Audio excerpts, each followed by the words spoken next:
다 같이 스스로 종이 된 자유인, 스스로 종이 된 자유인, 스스로 종이 된 자유인. 스스로 종이 된 자유인. 이런 제목으로 은혜 나누기 원합니다. 출애굽 21장에서 같이 읽어보죠. 시작. 내가 백성 앞에 세울 법규는 이러하니라. 내가 히브리 종을 사면 그는 6해 동안 섬길 것이요 7째 해에는 몸값을 물지 않고 나가 자유인이 될 것이며. 아멘. 하나님은 모세를 통해서 이스라엘이 어떻게 살아야 하는지 여러 가지 계명을 주시고 규칙을 주시는 가운데 한 가지 계명은 뭐냐? 그것은 히브리 종을 사게 되는 경우, 다른 민족은 전쟁에서 포로로 끌고 왔으니까 다른 얘기인데, 히브리 사람을 종으로 산다는 말은 그 사람이 빚이 있던가, 아니면 그 사람이 먹고 살 길이 없어서, 가정이 정말 먹고 살 길이 없어서 종으로 팔려가는 거죠. 종으로 팔려가는데, 그런 경우에 6년 동안만 섬긴다. 6년 동안, 그러니까 남을 돈을 빌려줄 때는 6년치 월급보다 더 많이 주지 않겠지요. 그 사람이 못 갚을 때는 6년 동안 종으로 써야 되니까 그 이상의 돈을 빌려주면 못 갚는 거니까 그렇게 하겠죠. 하여튼 그래서 6년 동안만 섬기고 7째가 되는 해 7년째에는 몸값을 물지 않고, 이미 그것은 주인이 돈 주고 샀던 거기 때문에 몸값을 물지 않고 이제 나가서 자유인이 된다. 그래서 종살이 6년 하면은 7번째 해에는 자유인이 된다는 것. 그렇게 종살이하고 자유로운 자가 되죠. 그리고 몸값을 물 수도 없는 게 돈이 하나도 없어요. 종은 이미 몸값을 지불하고 가지고 왔기 때문에 종은 일할 때 월급을 받지 않습니다. 그러니까 돈이 없고 6년 동안 일하고 그냥 나가서 자유인이 되는 거죠. 그런데 3절 말씀에 같이 읽어보죠. 3절 말씀 시작. 만일 그가 단신으로 왔으면 단신으로 나갈 것이요 장가 들었으면 그의 아내도 그와 함께 나가려니와, 만일 상전이 그에게 아내를 주어 그의 아내가 아들이나 딸을 낳았으면 그의 아내와 그의 자식들은 상전에게 속할 것이요 그는 단신으로 나갈 것이로되. 종이 올 때 혼자 왔으면 혼자 나가라. 그리고 올 때 아내를 데리고 왔으면, 장가 든 사람이 아내를 데리고 왔으면 아내를 데리고 나가라. 당연한 얘기죠. 근데 만약에 상전이 그에게 아내를 주었다, 그 말은 혼자 왔는데 상전이 그에게 여자를 그렇게 아내를 준 거예요. 그 경우는 아내를 상전이 딴 데 가서 돈 주고 또 사온 거죠. 그리고 자기 소유의 그 종을 준 거죠, 아내로. 그래서 그런 경우에 그의 아내가 아들이나 딸을 낳았으면 그의 아내와 그의 자식들은 상전에 속한다. 그건 무슨 말이냐면은 지금 이 종도 상전에게 속해 있는 거예요. 6년 일하는 동안에 아내를 붙여줬으면 이 아내도 상전 소속이에요. 그러니까 이 남자 종도 상전 소속이고 여자 종도 상전 소속인데, 그 상전 소속이 애를 낳았으면 그것도 상전 소속이라 그 말이에요.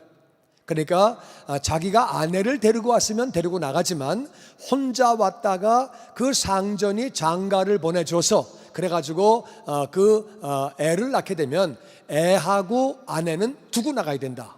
원래 그 아내는 상전 소속이고 자기도 6년 동안에는 완전히 상전 소속이었기 때문에 그때 생긴 모든 자녀까지도 다 상전 거니까 두고 나오려는 거예요. 그래서 단신으로 아내와 자식을 두고 혼자 나가라 그 말이에요. 근데 5절 말씀에 같이 읽어보죠. 시작. 만일 종이 분명히 말하기를 내가 상전과 내 처자를 사랑하니 나가서 자유인이 되지 않겠노라 하면, 상전이 그를 데리고 재판장으로 갈 것이요 또 그를 문이나 문설주 앞으로 데리고 가서 그것에다가 선곳으로 그의 귀를 뚫을 것이라. 그는 종신토록 그 상전을 섬기리라. 만일 종이 분명히 말하기를 나는 6년 끝나고 7년째 내가 자유인이 될 수 있는데 내가 상전을 사랑한다. 상전이 굉장히 좋은 사람이네. 나 같은 사람을 이렇게 장가도 보내주고 정말 나를 생각해줘가지고 진짜 좋은 사람이고, 겪어보니까 사람이 정말 좋네. 그래가지고 상전을 사랑하고, 그리고 내 아내와 내 애들, 비록 내가 종이지만 내 아내와 내 애들 정말 사랑해서 나는 자유인 되지 않겠다. 그 말은요, 종은 아까 얘기한 대로 월급이 없어요. 종은 재산권이 없어요. 종이 재산이 있으면 복잡해. 종은 재산이 없는 게 종이에요. 노예니까. 그래가지고 월급 없이 계속 일하는 거거든요. 그런데 내가 상전을 사랑해서, 그리고 내 아내와 자식을 사랑해서 나는 자유인이 되지 않겠다. 평생 종으로 살겠다. 일생 동안 나는 종으로 살겠다. 내가 질문을 한번 하기 원하는데요, 나도 이런 경우에 정말 아내를 사랑하고 자식들을 사랑해서 나도 평생 월급 안 받아도 나도 종으로 살 수 있다. 그런 남자분들 계시면 아멘.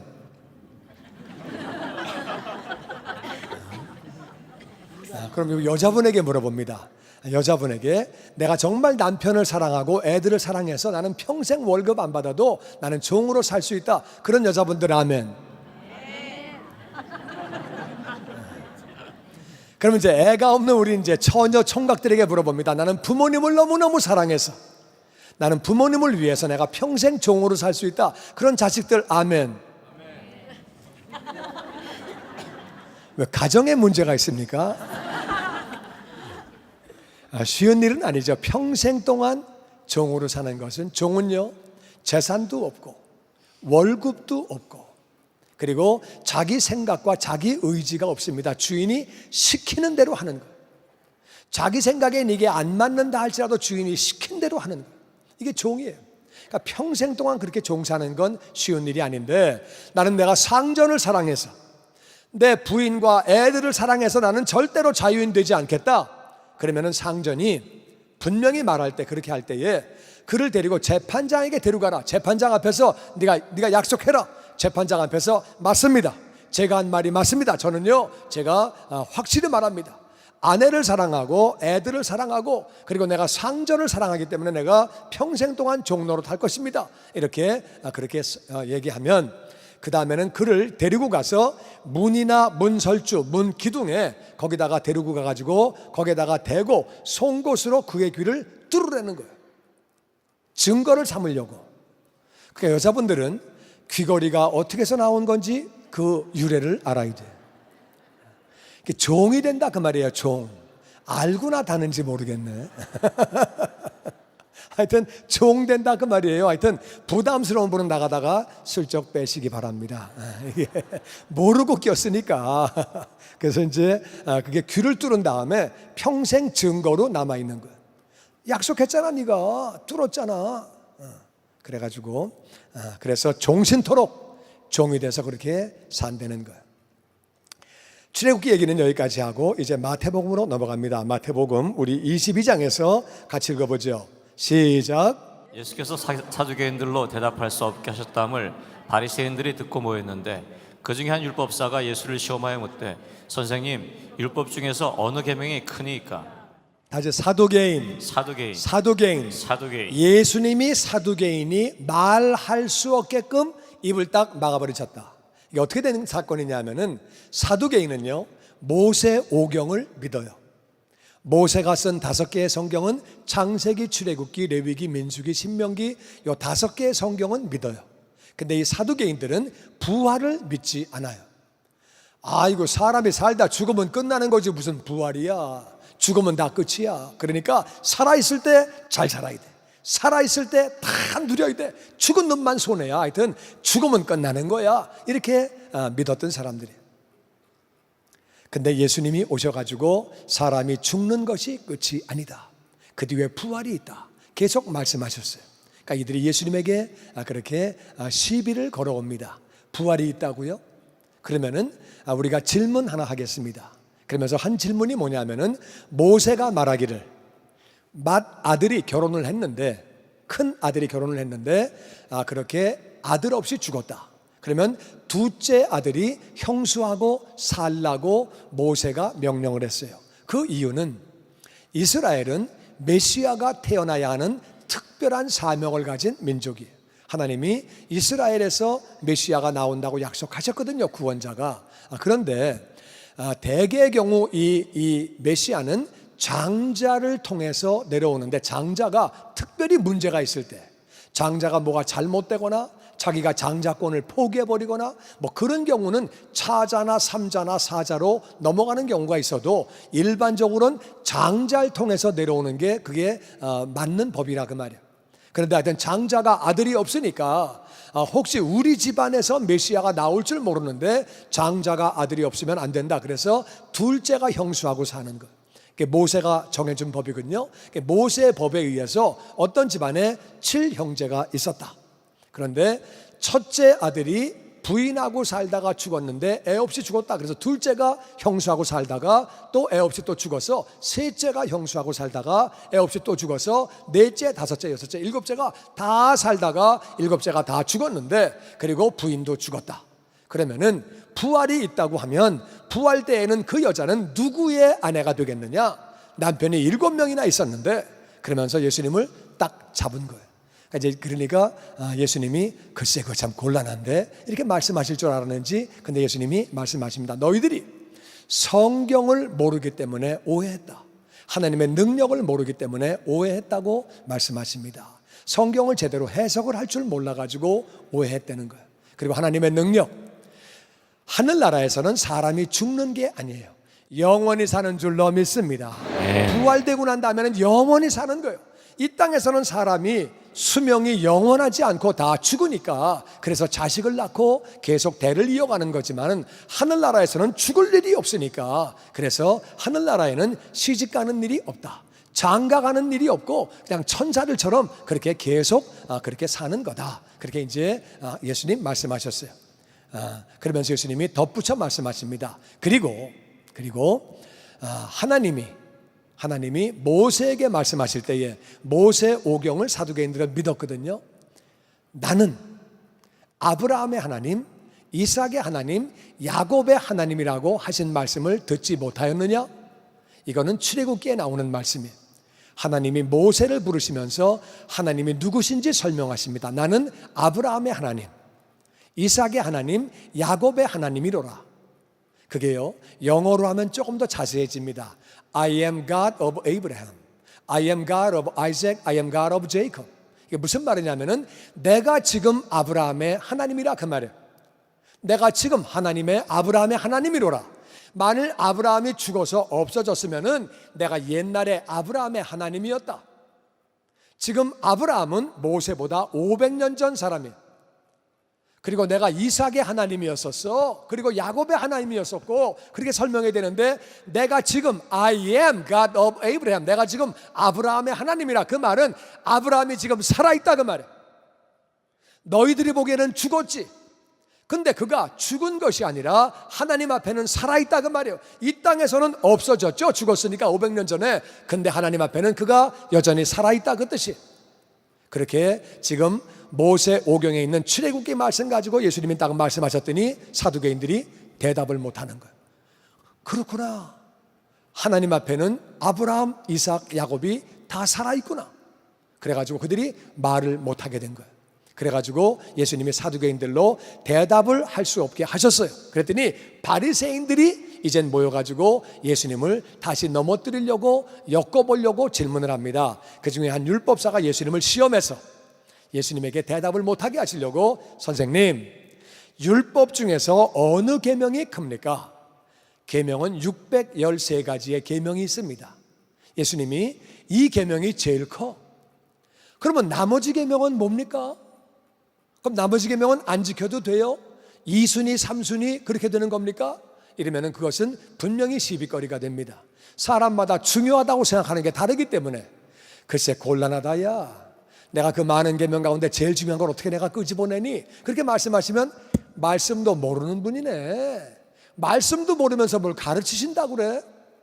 핵심을 못 잡으셨네. 그러니까 지금 어떻게 대답을 해도, 어느 계명이 큽니까? 계명을 끄집어내도 예수님이 걸리고, 그리고 계명을 안 끄집어내고 다 똑같이 중요해. 그러면은 이거 핵심을 못 잡으셨네. 어차피 예수님은 지금 곤란을 당할 수밖에 없는 그런 상황이에요. 그때 예수님이 이렇게 대답하십니다. 37절에 같이 읽어보죠. 시작. 예수께서 이르시되 내 마음을 다하고 목숨을 다하고 뜻을 다하여 주 너의 하나님을 사랑하라 하셨으니 이것이 크고 첫째 되는 계명이요. 아멘. 예수님 말씀하시길 다 같이 내 마음을 다하고 내 마음을 다하고 목숨을 다하고 목숨을 다하고 뜻을 다하여 주 너의 하나님을 사랑하라. 주 너의 하나님을 사랑하라. 이게 크고 첫째가 되는 계명이다. 할렐루야.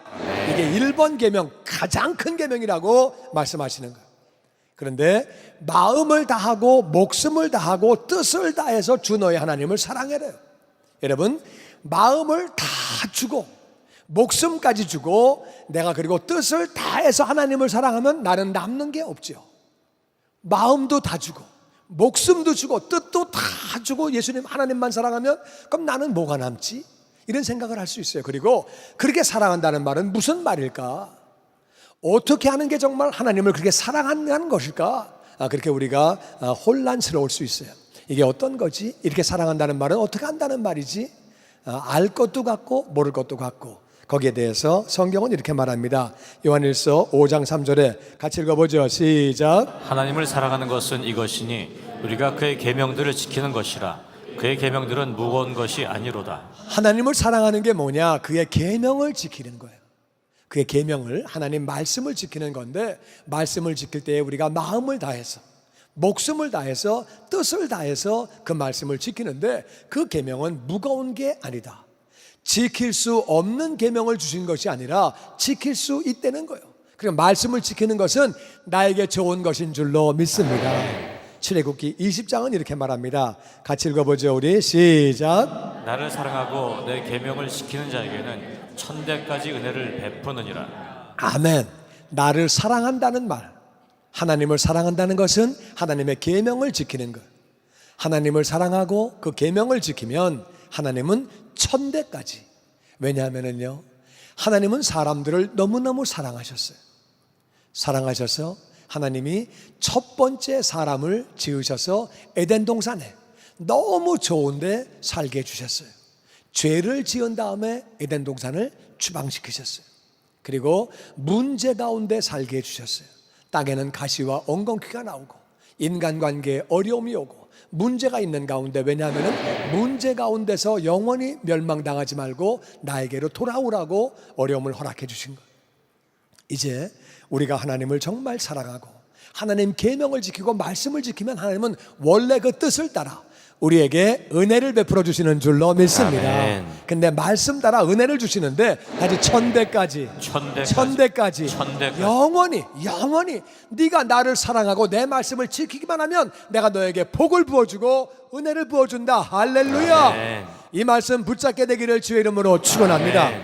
하나님을 사랑하는 것은 계명을 지키는 것이고, 이것은 절대 무거운 게 아니고 나에게도 좋고 내 후손에게도 좋고 정말 얼마나 그것이 은혜가 되는 건지 몰라요. 그리고 예수님이 또 그 위에 39절에 이렇게 말씀하십니다. 같이 읽어보죠. 39절 말씀 시작. 둘째도 그와 같으니 내 이웃을 내 자신같이 사랑을 하셨으니 이 두 계명이 온 율법과 선지자의 강령이니라. 둘째 계명은 뭐냐? 그와 같다는 얘기는 첫 번째 계명과 둘째 계명이 비중이 똑같다. 첫째 계명도 둘째도 그와 똑같다. 첫 번째와 똑같은데 내 이웃을 내 자신과 같이 사랑하라. 다시 내 이웃을 내 자신과 같이 사랑하라. 내 자신과 같이 사랑하라. 이 두 계명이 온 율법과 선지자의 강령이라. 이게 무슨 말씀이냐면은 이 두 계명, 하나님을 사랑하고 이웃 사랑하는 것이 모든 율법, 선지자의 강령, 모든 선지자가 한 말, 그거의 강령은 뭐냐면은 가장 으뜸되는, 가장 머리가 되는, 이게 별이 강자거든요. 머리 강자거든요. 가장 중요한, 가장 거기에서부터 모든 게 다 나온다는 거예요. 그러니까 모든 계명을 조사해 보면은 하나님 사랑과 이웃 사랑 거기에 다 걸려 있다는 거예요. 그러니까 가장 중요한 두 계명, 하나님 사랑, 이웃 사랑이 있고 거기에서부터 모든 계명이 다 그렇게 파생되어서 나온다고 예수님 말씀하십니다. 그러면서 가장 중요한 두 계명은 하나님 사랑, 이웃 사랑이라는 거예요. 하나님을 사랑할 때는 하나님께서 우리에게 천대까지 은혜를 베풀어 주시는 줄로 믿습니다. 그리고 이웃들을 사랑하면 어떤 결과가 오느냐? 이웃들을 사랑한다는 말은 그 영혼들을 위해서 기도하고 아름답게 섬기고 정말 그 영혼을 우리가 그 영혼이 잘 되도록 섬기는 거죠. 그렇게 잘 되도록 섬기면은 누가복음 우리 6장 말씀에 같이 읽어보죠. 시작. 주라 그리하면 너에게 줄 것이니 곧 후이되어 누르고 흔들어 넘치도록 하여 너에게 안겨주리라. 너희 헤아리는 그 헤아림으로 너희도 헤아림을 도로 받을 것이니라. 아멘. 세상의 원리는 주면 넘치게 돌려받는 거예요. 우리 한국 속담에도 되로 주고 말로 받는 거예요. 그러니까 우리가 이웃의 영혼들을 사랑해서 그를 위해서 기도하고 아름답게 섬기고 생명을 나누어주면, 사랑을 나누어주면, 은혜를 나누어주면, 아름답게 섬기면 그것들이 우리에게 넘치게 돌아오는 줄로 믿습니다. 나쁜 거를 주면 나쁜 게 넘치게 돌아오는 거예요. 욕을 주면 욕이 돌아오는 거예요. 미움을 주면 미움이 돌아오지만, 사랑을 주면, 은혜를 나누어주면, 생명을 나누어주면 우리에게 하나님께서 또 그 영혼이 후이되어 누르고 흔들어 넘치도록 하여 우리에게 안겨주신다는 거예요. 헤아리는 헤아림으로 너희가 헤아림을 도로받는다. 사랑해봤자 아무것도 안 올 것 같아.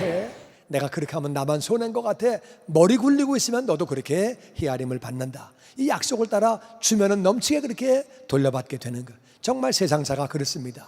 아름답게 섬기고 은혜를 베풀고 생명을 베풀면 하나님께서 역사하셔서 그가 이 땅에 존귀한 자가 되게 만들어주시고 하늘의 상급으로 바꿔주시는 줄로 믿습니다. 자, 그래서 이제 중요한 건 뭐냐? 지옥 가는 영혼들이 불쌍하잖아요. 지옥에서 영원히 살잖아요. 그래서 우리는 그 영혼들을 사랑해서 기도하고 아름답게 섬겨서 그 영혼이 구원받도록 인도하고, 또 그가 구원을 받았지만 여전히 문제 가운데 있고 어려움 가운데 있으면 그 영혼을 위해서 우리가 기도하고 아름답게 섬기고, 그렇게 하면 하나님께서 다 갚아주시는데, 예수님이 이 땅에 오셔서 그런 삶을 사셨어요. 그래가지고 예수님은 안 믿는 영혼들을 위해서 복음을 전파하시고 기도하시고, 또 하나님을 믿는 영혼들을 잘 가르치시고 본을 보이시고 섬기시고, 섬기려고 이 땅에 오셨다고 말씀하시고 내가 너희를 사랑한다고 말씀하시고, 그렇게 한 결과에 예수님은 하늘의 가장 존귀한 자가 되신 거지요. 자, 이제 얘기를 종합합니다. 하나님은 우리 같은 죄인들을 사랑하셔서 예수님, 그 독생자 아들 되신 예수님을 이 땅에 보내주셨어요. 예수님은 우리의 죄를 다 짊어지시고 십자가에서 모든 저주를 다 받으셨어요. 수치와 모욕과 조롱을 당하시고, 그리고 예수님은 고통을 당하시고 대신 가난하시고, 그리고 십자가에서 죽으시기까지 우리를 사랑하셨어요. 그래서 우리가 예수님 믿을 때 하나님 아버지께서는 예수님의 그 은혜로, 그 공로로 우리의 모든 죄를 다 용서해 주시고, 죄 용서받은 것만 해도 감사한데 하나님이 자녀로 삼아주시고, 자녀 삼아주시고, 또 너무도 감사한데 천국 주시고, 천국에서 영원히 살 수 있도록 영생 주셨다, 그 말이에요. 할렐루야. 그런데 상전을 섬겼던 종은요, 자기가 받은 것은 아내를 받은 거예요. 아내를 받은 거고, 그리고 아내를 받았지만은 자기는 평생을 일해도 월급 받지 못하고 그렇게 거기서 종으로 사는 거예요. 그런데도 그 상전이 너무도 고마워서, 자기에게 장가 보내준 상전이 너무도 고마워서, 그리고 아내를 사랑하고 자기 자식을 사랑해서 그렇게 평생 동안 월급 받지 않고 종살이하고 노예 생활하면서 살겠다고 헌신한다, 그 말이에요. 우리는 하나님이 어떤 사랑으로 우리를 사랑해 주셨어요? 그 종이 받은 은혜와 우리가 받은 은혜는 비교도 안 되는 거예요. 종이 받은 은혜는 그냥 장가간 거예요. 그거밖에 없어요. 종이 받은 은혜는 없다, 그 말이에요. 그런데도 상전을 사랑하고 처자식을 사랑해서 자기가 기꺼이 평생 동안 종이 되겠다고 자기를 드린다, 그 말이에요. 우리는 하나님이 어떤 사랑으로 우리를 사랑해 주셨어요? 그리고 우리가 하나님을 사랑하고 계명을 순종한다고 그러니까 하나님은 그래, 내가 너에게 은혜를 줬잖아, 갚아야 마땅하지, 뭐하니 갚아라, 그렇게 하시는 게 아니라 내가 너에게 1000배까지 은혜를 베풀어 주리라. 할렐루야. 아멘. 이 땅에서 네가 내 명령을 순종해서 내 이웃들을 사랑하면 내가 누르고 흔들어 넘치게 해서 너희에게 안겨주리라. 할렐루야. 아멘. 이 땅의 하늘나라의 존귀한 자가 되어지는 줄로 믿습니다. 아멘. 그 종이 상전의 그 은혜가 너무도 감사해서 자기 자신을 평생 종으로 드린다고 하면 우리는 마땅히 그거보다 몇십 배, 몇백 배, 몇천 배 비교도 안 되는 은혜를 받았는데 마땅히 하나님께 드려야 하는 줄로 믿습니다. 마땅히 드려야죠. 마땅히 드려야지. 지금 그 종은요, 자기의 아내와 자기 자식을 그냥 사랑하는 거예요. 그리고 죽고 나면 다 지옥 가는 거예요. 하나님을 믿었다는 기록이 있는 게 아니니까. 그런데도 이 땅에서의 아내와 자식을 사랑해서 자기 자신을 종으로 드린다 그 말이에요. 우리가 이웃들을 사랑하면 그 이웃들은 우리와 함께 천국 가게 되는 거예요. 할렐루야. 아멘. 위에서 기도하고 전도하면 섬기면 천국 간다 그 말이에요. 할렐루야.